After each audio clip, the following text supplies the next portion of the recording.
और जैसा आप सब जानते हैं, क्योंकि मीडिया के सारे साथी प्रिंट और इलेक्ट्रॉनिक मीडिया के विधानसभा की कार्रवाई से और विधानसभा के संचालन से आप सब अवगत होते हैं, लेकिन फिर भी एक औपचारिकता रहती है कि जिस औपचारिकता को हम निभा रहे।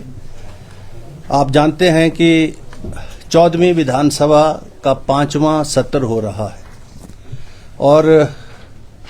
जैसा ही नया साल शुरू होता है तो बजट सत्र होता है और बजट सत्र को जो है संबोधित करने के लिए राज्यपाल महोदय आते हैं। तो 14 से हमारा ये बजट सत्र जो है 14वीं विधानसभा का 5वां सत्र और सरकार का दूसरा बजट सत्र की शुरुआत हो रही है, जो 14 से लेकर 29 फरवरी तक चलेगा और इसमें लगभग 13 सिटिंग्स अभी के मुताबिक जो है वो निश्चित हैं। राज्यपाल महोदय जो है 14 फरवरी को माननीय सदन को एड्रेस करेंगे। राज्यपाल महोदय का अभिभाषण होगा जिसमें सरकार की जो वर्ष भर की कारगुजारी है उस अभिभाषण के माध्यम से राज्यपाल महोदय विधानसभा में रखते हैं और फिर 2 दिन जो है इस बार राज्यपाल महोदय के अभिभाषण के ऊपर माननीय सदन में चर्चा होगी। और उससे पहले जो भी माननीय सदस्य इस माननीय सदन के सदस्य रहे हैं, अगर उनका कोई देहांत उस दौरान हुआ है, पिछले सत्र और इस सत्र के दौरान, तो उसकी ऑबिचुरी होती है। कल आपकी मीटिंग, आज प्रेस गैलरी की मीटिंग, शाम को हमारी लॉ एंड ऑर्डर की मीटिंग है और कल फिर ऑल पार्टी मीटिंग है। तो मैं ये कोशिश कर रहा हूँ इस बार ऑल पार्टी मीटिंग में कि राज्यपाल महोदय के अभिभाषण के बाद कोई कार्रवाई होती नहीं है। अभी तक का प्रेसिडेंट यही है और ऐसा होता है, लेकिन चूंकि सिटिंग 13 है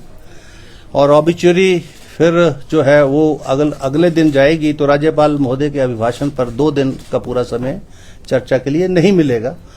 तो मैं कल ऑल पार्टी मीटिंग्स के सामने ये सजेशन रख रहा हूं कि अगर वो चाहें तो राज्यपाल महोदय के अभिभाषण के बाद ऑबिचुरी जो है उसके लिए हम माननीय सदन में जो है उसकी कार्रवाई हम कर सकते हैं। और जैसा मैंने होगा और उसके बाद शुरू होती 2 दिन के लिए ये रहेगी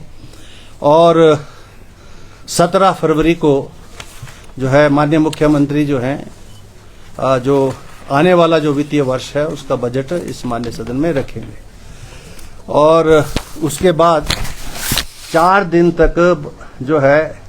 जो बजट की जो बजट भाषण होगा, जो बजट वित्तीय वर्ष के जो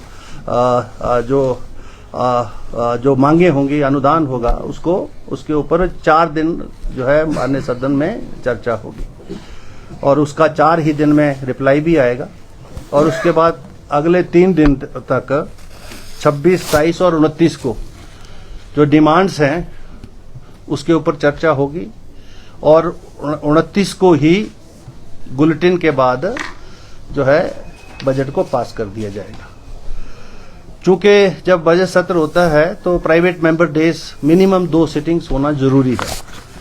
और जैसे आप जानते हैं कि वीरवार अक्सर जो है प्राइवेट मेंबर्स डे के लिए निश्चित दिन है, लेकिन इस बार जो है 22 को तो वीरवार है, लेकिन 26 को बुधवार को हमने वो जो मैंडेटरी प्रोविजन है 101 के तहत जो प्राइवेट मेंबर डेज के द्वारा माननीय सदस्य जो हैं अपनी अपनी बात जो है हिमाचल प्रदेश के हित में कोई नियम कानून के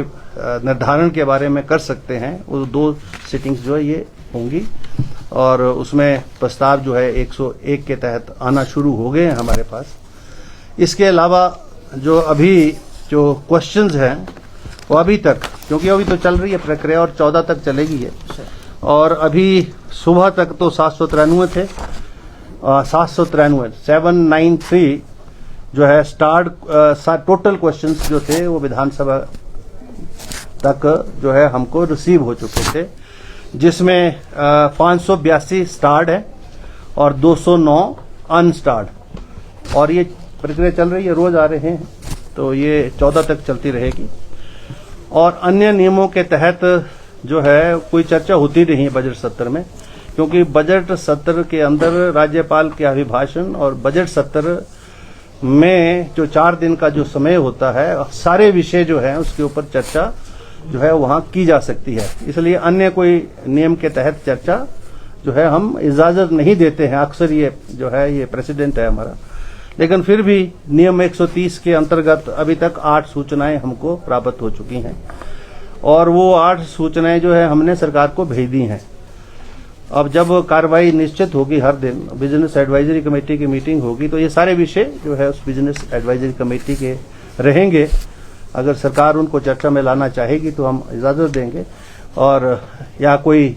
किसी प्रकार की कोई ऐसी परिस्थिति होगी तो वो जो है वो तो अंदर की, जब सत्र शुरू होगा तो अंदर की बात है। यही कुछ बातें थी जो मैं इस प्रेस कॉन्फ्रेंस के माध्यम से यहाँ रखना चाह रहा था। आप सब ने समय निकाला है, और चूँकि मीडिया जो है इलेक्ट्रॉनिक्स प्रिंट मीडिया एक जो है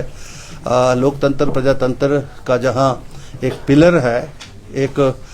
फोरम है जिसके माध्यम से विधानसभा की कार्रवाई आम जनता तक पहुंचती है। और आपने पिछले जो 4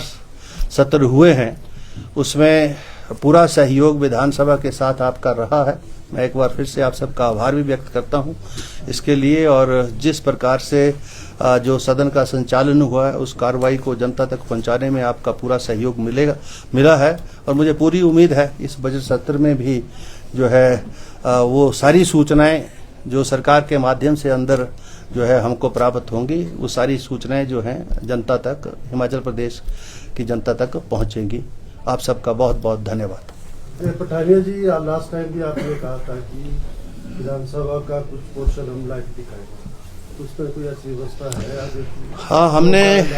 हमने वो वैसे तो प्रिलिमिनरी डिस्कशन हो गई है अभी, क्योंकि उसके ऊपर अगेन वो फाइनेंशियल इश्यूज है। हम ये सोच रहे हैं कि हमारा अपना ही यूट्यूब चैनल जो है वो डेवलप करें और उसके माध्यम से विधानसभा की सारी कार्रवाई को लाइव करें। तो इसके ऊपर हमारा जो है चर्चा चल रही है, क्योंकि अभी भी ये साउंड सिस्टम जो अंदर था जिसको आपने देखा, ये पिछले 22 साल से चल रहा था। तो अभी मैंने ये प्रयास किए हैं, कोशिश किए हैं, और अभी ये लगभग 94 लाख की लागत से नया जो है अंदर साउंड सिस्टम हमने जो है दोबारा से रिप्लेस किया है। और उसके बाद फिर ये जो है यूट्यूब चैनल के माध्यम से विधानसभा की कार्रवाई लाइव हो, इसके ऊपर भी हम कदम उठा रहे हैं।